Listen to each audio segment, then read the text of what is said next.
Welcome to BRK news. ఈరోజు మనతో పాటు ఉన్నారు ప్రముఖ పీడియాట్రిషియన్ డాక్టర్ షర్మిల పెండ్యాల గారు from Apollo hospitals Jubilee hills. వారితో స్పెషల్ చిట్ చాట్. డాక్టర్ గారు నమస్తే అండి. డాక్టర్ గారు, ప్లెజెంట్ ఫేస్ ఉంటుంది, ఎప్పుడు ఒక చిరునవ్వు ఉంటుంది. అంటే చిన్నపిల్లలు అవచ్చా, అంటే ఇన్ఫాంట్స్ నుంచి చూస్తూ ఉంటారు కదా, అంటే అట్లా అలవాటు అయిందా లేదంటే అసలు బేసికల్గానే అట్లా ఉంటారా?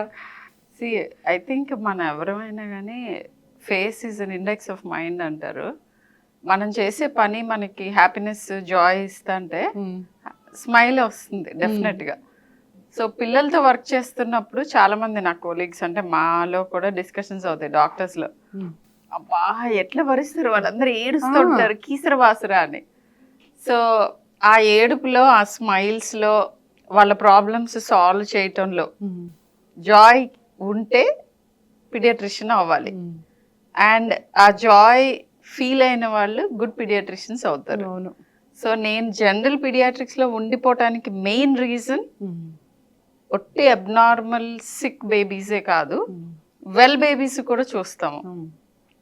So that is what actually sub specialize చేసి only pediatric cardiology, pediatric nephrology, pediatric neurology ఇట్లా చేస్తే only sick people, that to with serious illnesses చూస్తాం. సో జనరల్ పీడియాట్రిక్స్ కాబట్టి నా దృష్టిలో I'm doing the most joyful job in the world, seeing children every day.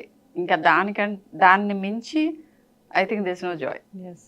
Wait చేస్తారు కూడా, అంటే ఒక 2 రోజులు అపాయింట్మెంట్ దొరకకపోయినా వెయిట్ చేసి షర్మిల గారి దగ్గర చూపిస్తే ఒక పర్టికులర్ ఖచ్చితమైన అథెంటిసిటీ ఉన్న ఇన్ఫర్మేషన్ వస్తుందని అనుకుంటూ ఉంటారు. Thank you for saying that. But I think అందరు చాలా మంది పీడియాట్రిషియన్స్కి అలా ఉంటుంది. ఒక నమ్మకం కుదిరిన తర్వాత, అంటే ఫర్ దట్ మ్యాటర్ నేను కూడా when I was in my post graduation first ఇయర్లో ఉన్నప్పుడు నాకు బాబు పుట్టాడు. నేను కూడా ఎవరో ఒక మంచి మా సీనియర్స్ మా టీచర్స్లో ఒక ఆయన కోసం వెనకబడి మరి ఆయన ఎక్కడుంటే అక్కడ పరిగెత్తుకుంటూ వెళ్ళేదాన్ని. సో పిల్లలు అనేటప్పటికీ ప్రతి ఒక్కళ్ళకి వాళ్ళ లైఫ్లో మోస్ట్ ప్రెషియస్ మొమెంట్స్ లేకపోతే డీపెస్ట్ ఎమోషన్స్ ఫీల్ అయ్యేది వాళ్ళతోనే కదా. సో అలా పీడియాట్రిషియన్ కి కూడా చాలా special place in their hearts ఇస్తారు. And thank you for that. Ma'am, అయితే జనరల్గా పెద్దవాళ్ళకి ఏదైనా ఇష్యూ వస్తే కడుపు నొప్పి వస్తుందని చెప్తారు, కానీ అసలు చిన్నపిల్లలు ఎలా చెప్పలేరు. అసలు అది టఫ్ జాబ్ లాగే ఉంటుంది కదా మ్యామ్. అసలు యాక్చువల్లీ వెటర్నరీ మెడిసిన్ అంటారు పీడియాట్రిక్ మెడిసిన్ని. ఎందుకంటే యానిమల్స్కి ఎలాగైతే స్పష్టమైన ఆబ్వియస్గా భాష ఉండదో, మనకు అర్థం కాదో, లేకపోతే పిల్లలకు కూడా ఆబ్వియస్గా యానిమల్స్ లాగానే వాళ్ళకి బాగా స్పష్టమైన లాంగ్వేజ్ డెవలప్ అయ్యే వరకు అలాంటి ప్రాక్టీసే కదా. సో వాళ్ళ పేరెంట్స్ ఇచ్చే ఇన్పుట్స్, కానీ ఇంత భాష లేని పిల్లలు కూడా మదర్తో కమ్యూనికేట్ చేస్తూనే ఉంటారు. ఒక మదర్ కనుక కంప్లీట్గా 24 hours చైల్డ్తో ఉంటే మదర్ ఫైండింగ్స్, ఆవిడ చెప్పేవి, తర్వాత వాళ్ళ కాంట్రిబ్యూటరీ థింగ్స్, వాళ్ళ అనుమానాలు, వాళ్ళకు వచ్చిన ఆందోళన, ఇవేటిని మనము కొట్టి పారేయకూడదు. అది one of the thumb rules in paediatrics. Parents వచ్చి కన్సిస్టెంట్గా నాకు ఇది ప్రాబ్లం అనిపిస్తోంది, నాకు ఈ పర్టికులర్ది తేడాగా ఉంది, ఇలా చేంజ్ అయినట్టు అనిపిస్తోంది, మా చైల్డ్ ఇలా ఉంది కానీ ఇప్పుడు నాకు ఇలా అనిపిస్తోంది, ఇవన్నీ చాలా వాల్యుబుల్ ఇన్పుట్స్. సో పేషెంట్గా ఫస్ట్ పేరెంట్స్ చెప్పేది వినాలి. విని వాళ్ళకి అది సింపుల్ ఆందోళన, ఇన్ఫర్మేషన్ లేక, అవేర్నెస్ లేక, లేదా నిజంగానే ఏదన్నా ఒక సీరియస్ ప్రాబ్లంకి వాళ్ళు చెప్తున్న అనుమానాలు నిజమా, ఇది తెలుసుకోవటం పీడియాట్రిక్స్. పీడియాట్రిక్స్లో అన్నిటికంటే ఇంపార్టెంట్ థింగ్ ఏంటంటే నార్మల్ ఏంటి, నార్మల్ కానిది ఏంటి అని తెలుసుకోవటమే. కంప్లీట్ ఆ 3 year ట్రైనింగ్ ఏంటంటే, 3 year కాదు, ఐ థింక్ 3 years జస్ట్ మనకి ఇంట్రడ్యూస్ చేస్తాయి ట్రైనింగ్కి. ఆల్ అలాంగ్ ఒక 10-15 years ఎక్స్పీరియన్స్ అయితే కానీ మినిమం నార్మల్గా కనిపించే సీరియస్ ప్రాబ్లమ్స్ ఏంటి, సీరియస్గా కనిపించే నార్మల్ చిల్డ్రన్ ఎవరు, ఈ రెండింటిని డిఫరెన్షియేట్ చేయగలగటమే పీడియాట్రిక్స్ అండ్ ఎక్స్పీరియన్స్. ఖచ్చితంగా మ్యామ్, చాలా చక్కగా చెప్పారు మ్యామ్. జనరల్గానే ఏదైనా కానీ పిల్లలకి వామిటింగ్స్ అవుతున్నాయి అనుకోండి, లేదా వామిటింగ్స్, మోషన్స్ ఇలా అవుతూ ఉంటే అంటే దానికి ఏమైనా కౌంట్ ఉంటుందా? ఇన్ని అయ్యాక డాక్టర్ దగ్గర తీసుకెళ్ళాలి, సో సీరియస్ ప్రాబ్లం ఇది అని ఏమన్నా ఉంటుందా? Very valid and beautiful question. ఎందుకంటే మీరు అనేది మా భాషలో మేము రెడ్ ఫ్లాగ్ అంటాం. అంటే రెడ్ ఫ్లాగ్ ఏంటి? వాంతి చేసిన ప్రతిసారి పరిగెత్తుకుంటా హాస్పిటల్కి వెళ్ళాలా? లూజ్ మోషన్స్ 1-2 అవ్వగానే భయపడాలా? Not needed. కానీ ఎప్పుడు అలా జరుగుతుంది అని అంటే వాంతులు కంటిన్యూస్గా మనం ఫుడ్ కొన్నిసార్లు అసలు ఫుడ్ పెట్టక్కర్లేదు, స్పాంటేనియస్గా వామిట్ చేస్తూ ఉంటారు. అలాంటి 2-3 అవ్వగానే you have to go to the hospital. Food తిన్నప్పుడే వాంతి చేస్తున్నారు. బిలో 2 years వాళ్ళు 2-3 వాంతుల తర్వాత కూడా డిహైడ్రేట్ అయ్యే అవకాశం ఉంటుంది. బిలో 6 months వాళ్ళు ఇంకా తొందరగా. సో పెద్ద పెద్ద వాంతులు 2-3-4 అవ్వగానే you have to get alert. ఎందుకు ఇట్లా చేస్తోంది? తిన్నదంతా కక్కుతుంటే. సో కొద్దిగా పాలు తాగే పిల్లలు ఉంటారు, బిలో 3 months, బిలో 6 months వాళ్ళు తల్లిపాలు తాగుతూ ఉంటారు. వీళ్ళు పాలు తాగి బర్ప్ చేసేటప్పుడు కొద్దిగా కక్కుతారు. కొంతమంది వెల్ ఫెడ్ బేబీస్ ఉంటారు, ఆల్మోస్ట్ తాగిన ప్రతిసారి కాస్త కోస్త రిగర్జిటేట్ చేస్తారు. So that is normal. But ఇట్లా విపరీతంగా వాంతులు చేయటం, 3 పెద్ద పెద్ద వాంతులు చాలు 3 month old 6 month oldకి డిహైడ్రేషన్ వైపు నడవటానికి. సో మరి థంబ్ రూల్ ఏంటి అని అంటే యూరిన్ పోయటం తగ్గించేస్తారు. That is not a good sign. And పర్టికులర్గా ఎక్కువగా వాంతులైనప్పుడు, ఎక్కువగా విరోచనాలు అయినప్పుడు 2 మేజర్ థింగ్స్ మనకి ఇంపార్టెంట్ రెడ్ ఫ్లాగ్స్ ఏంటంటే, డీహైడ్రేట్ అవ్వగానే మన రక్తం పల్చగా నార్మల్గా ఫ్లోయిగా ఉండేది గడ్డగట్టుకునే అవకాశం ఉంటుంది. సో గడ్డగట్టడం అనేది కొంతమందికి severe diarrhoea, severe loose motions అయినప్పుడు తలలో పారే రక్తం గడ్డగడితే ఫిట్స్, సీరియస్ బ్లడ్ క్లాట్స్ వస్తాయి. సో అది ఒక ఎక్స్ట్రీమ్. ఇలాంటి కేసెస్ మేము యూజువల్లీ గవర్నమెంట్ హాస్పిటల్స్లో చూసేవాళ్ళం ట్రైనింగ్లో. 1 or maybe 1 or 2 చూసి ఉండొచ్చు నేను ఈ 20 yearsలో ఇన్ ద ప్రైవేట్ ప్రాక్టీస్. ఎందుకంటే తొందరగా తీసుకొస్తారు. సో ఈ రెండిటికి మధ్య డిఫరెన్స్ ఏంటంటే అలర్ట్ అయ్యి మెడికల్ హెల్ప్ తీసుకునే time is extremely important. So ఇప్పుడు ఇంకా ఆన్లైన్ కన్సల్ట్స్ కూడా వచ్చినాయి. సో మీకు ఏమాత్రం అనుమానం ఉన్నా కానీ talk to your doctor online. ఇప్పుడు మాలాంటి వాళ్ళు కూడా సీనియర్ డాక్టర్స్ కూడా we are all available online, WhatsApps and all these things.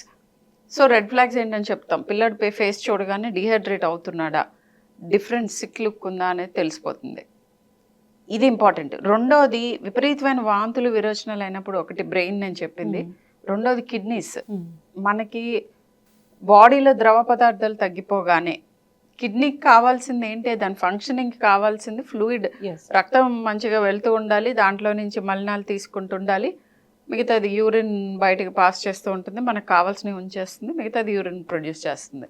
ఎప్పుడైతే ఫ్లూయిడ్ కంటెంట్ తగ్గిపోతుందో, సీరియస్గా ఫ్లూయిడ్ డెఫిసిట్ అంటే పైనుంచి పోతున్నాయి లేదంటే కింద నుంచి విరోచనాలు పోతున్నాయి, అప్పుడు యూరిన్ ఫార్మేషన్ తగ్గిపోతుంది. సివియర్గా తగ్గిపోయినప్పుడు కిడ్నీ షట్ డౌన్ అవుతుంది. సో ఇది కూడా ఇంపార్టెంట్. ఇన్ఫ్యాక్ట్ స్మాల్ బేబీస్, ఇప్పుడు రాబోయేది వేసంకాలం, బ్రెస్ట్ ఫెడ్ బేబీస్ కూడా ఇప్పుడే డెలివరీ అయిన వాళ్ళు ఉంటారు. ఇప్పుడు నిన్న మొన్న డెలివరీ అయిన వాళ్ళకి కూడా మేము పర్టికులర్గా ఇది చెప్పాం. ఓన్లీ బ్రెస్ట్ ఫీడ్ ఇచ్చి ఒక 3.5 kilo బేబీ ఉంటుంది, ఫస్ట్ టైం మదర్ ఉంటుంది, ఆవిడికి కంప్లీట్గా ఒక 3.5 kilo అంటే గుడ్ వెయిట్ బేబీకి సరిపడా పాలు ఫస్ట్ 3 daysలోనే ఫస్ట్ టైం మదర్కి సెక్రెట్ చేసే అవకాశం చాలా తక్కువ. అన్లెస్ పర్ఫెక్ట్గా లాక్టేషన్ ఎస్టాబ్లిష్ అయితే ఎవ్రీ 5 minutes మీద పడుకోబెట్టుకొని ఆ సకింగ్ చేపిస్తే తప్ప. సో ఇలాంటి వాళ్ళకి అంటే తెలిసి తెలియక ఎక్స్క్లూజివ్ బ్రెస్ట్ ఫీడ్ చేయాలని చెప్పి ఏమీ ఇవ్వకుండా అట్లా అని వీళ్ళు సెక్రెట్ చేయరు, ఫ్రీక్వెంట్గా ఫీడ్ చేయరు. ఇలాంటి బేబీస్కి డీహైడ్రేట్ అయ్యి సోడియం లెవెల్స్ పెరిగి సీరియస్ బ్రెయిన్ అండ్ కిడ్నీ ఇంజరీస్తో వచ్చిన వాళ్ళు ఉన్నారు. So I'm just warning. అంటే నేను ఏం చెప్పినా తీవ్రంగా విపరీతంగా చెప్తున్నానని కాదు, రెడ్ ఫ్లాగ్స్ తెలిస్తే కేర్ఫుల్గా ఉంటారు. సో అవసరం అయితే అట్లా వెరీ న్యూ బోర్న్ బేబీస్కి మీ డాక్టర్ సలహాతో అవసరమైతే కాస్త ఎక్స్ట్రా ఫీడ్ చేయాలి సమ్మర్ మంత్స్లో. ఇమ్మీడియట్గా న్యూ బోర్న్ అంటే ఫస్ట్ 1 weekలో, 1 week తర్వాత ఎస్టాబ్లిష్ అయిపోతుంది ఆల్మోస్ట్ అందరికి. And second time, third time మదర్స్కి అసలు ప్రాబ్లం ఉండదు, ఎక్కువ సెక్రెట్ చేస్తూ ఉంటారు. ఇట్లాంటి సిచ్యువేషన్స్లో నార్మల్గా ప్రాబబ్లీ ప్రపంచంలో one of the strongest advocator for breast feeding నేను. ఇది నేను చాలా ఇంటర్వ్యూస్లో చెప్పాను. నేను పర్సనల్గా I breast fed my babies both of them together for 6 years. So it's I mean ideal is 2 babies అంటే లైక్ 4 years. బట్ ఓకే, అప్పుడు ఇంకా నేను చదువుకుంటున్నాను. ఐ డెంట్ నో వాళ్ళని ఎట్లా ఆపాలని తెలియక it continued. So anyways, so breast feeding is the best food and breast ఫీడింగే చెయ్యాలి, no doubt. But special situations కొన్ని ఉంటాయి, ఎందుకంటే రాబోయే సమ్మర్ కాబట్టి I just wanted to warn. So again coming back to it, కంప్లీట్గా బ్రెస్ట్ ఫెడ్ బేబీస్ యూజువల్గా first 6 monthsలో ఓన్లీ బ్రెస్ట్ ఫీడ్ చేస్తా అంటే ఇన్ఫెక్షన్స్ వచ్చే అవకాశం తక్కువ. కానీ కొంతమందికి ఫస్ట్ మంత్లోనే కౌ మిల్క్ ప్రోటీన్ ఎలర్జీస్ అని ఉంటాయి. బ్రెస్ట్ ఫెడ్ బేబీస్ ఏంటి, కౌ మిల్క్ ప్రోటీన్ ఎలర్జీ ఏంటి? అసలు కౌ మిల్క్ ఇవ్వట్లేదు కదా. మదర్ తాగే మిల్క్ ప్రోడక్ట్స్, యూజ్ చేసే మిల్క్ ప్రోడక్ట్స్లో కూడా కౌ మిల్క్ ప్రోటీన్ ఉండి అది బ్రెస్ట్ మిల్క్లోంచి పాస్ అయ్యి బేబీకి ఇబ్బందులు కాజ్ చేయవచ్చు. ఆర్ ఇప్పుడు చెప్పినట్టుగా formula is made from cow and buffalo milk, దాంతో అవ్వచ్చు. డైరెక్ట్గా కొంతమంది కౌ బఫ్లో మిల్క్ పడుతూ ఉంటారు బిలో 1 year. సో ఇలా ఏదైనా కూడా ఫుడ్ ఇంటాలరెన్స్, అది food allergies, milk protein allergies, లేదా sugar allergies, milk sugar allergies, ఇట్లా ఉన్నా కూడా విపరీతమైన వాంతులు రావచ్చు. ఆర్ కొన్నిసార్లు హైజీన్ సరిగ్గా ఉండదు, బ్రెస్ట్ ఫెడ్ అయ్యి ఉండొచ్చు, మదర్ హైజీన్ సరిగ్గా లేదనుకోండి, లేదా ఐ మీన్ సో ఇలా జరిగినప్పుడు కూడా కొన్నిసార్లు ఇన్ఫెక్షన్స్ ఎవ్రీ టైం క్లీన్ చేసి మాత్రమే బ్రెస్ట్ ఫీడ్ చేయాలి. నార్మల్ వాటర్ అంటే if you are bathing twice a day పెద్దగా అక్కర్లేదు. మదర్ ఫ్లోరా అంతా బాగానే ఉంటుంది. విపరీతమైన చెమటలు పట్టేసి ఆవిడ చాలా మాన్యువల్ లేబర్ చేసి చాలా పనులు చేసేసి ఆవిడైతే కనుక you better just clean the breast, అంతే. సింపుల్ వాటర్తో, డోంట్ ఓవర్గా క్లీన్ చేయక్కర్లేదు. So that is it.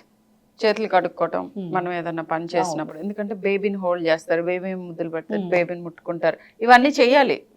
I mean bonding ఉండాలి, బట్ హైజీన్ మెయింటైన్ చేయాలి. So again coming back to వాంతులు during, so first below 2 years ఉన్న పిల్లలకి వాంతులు విరోచనాలు కొంచెం ఎక్కువగా అనిపిస్తే, దిగిలా పడిపోతున్నట్టుగా జ్వరంతో పాటు వస్తూ, లేదా రక్తపు వాంతుల రక్తం వస్తే of course that's an emergency. మోషన్స్లో రక్తం వచ్చినా కూడా it is important with in the next couple of hours or 24 hours you have to see the doctor దగ్గరికి వెళ్ళాలి. So and very high temperatures వస్తున్నా కానీ ఇవన్నీ యూజువల్గా విపరీతమైన కడుపులో నొప్పి, అలల్లాడిపోతారు. సో అలా జరిగితే కనుక ఈ ఫీచర్స్ ఏమున్నా కానీ తొందరగా డాక్టర్ దగ్గరికి వెళ్ళాలి. అది బిలో 2 years అవ్వచ్చు, కొంచెం పెద్దవాళ్ళు కూడా అవ్వచ్చు.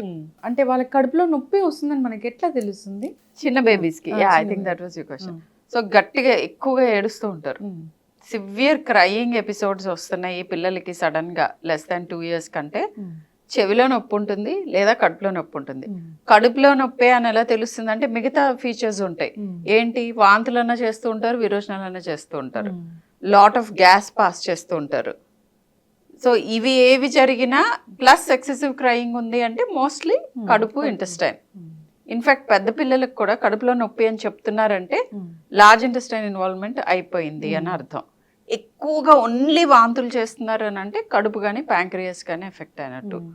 సో ఇలా ఉంటుందన్నమాట. విరోచనాలు కొద్దిగా మొదలైనవి, కొద్దిగా వాంతులు కూడా అవుతున్నాయి, కొద్దిగా ఉంది అని అంటే స్మాల్ ఇంటెస్టైన్ దగ్గర, రఫ్గా చెప్తున్నాను. సో వీటిల్లో ఏమి జరిగినా కానీ ఎక్కువగా రిపిటేటివ్గా జరుగుతుంటే as you have to go to the hospital.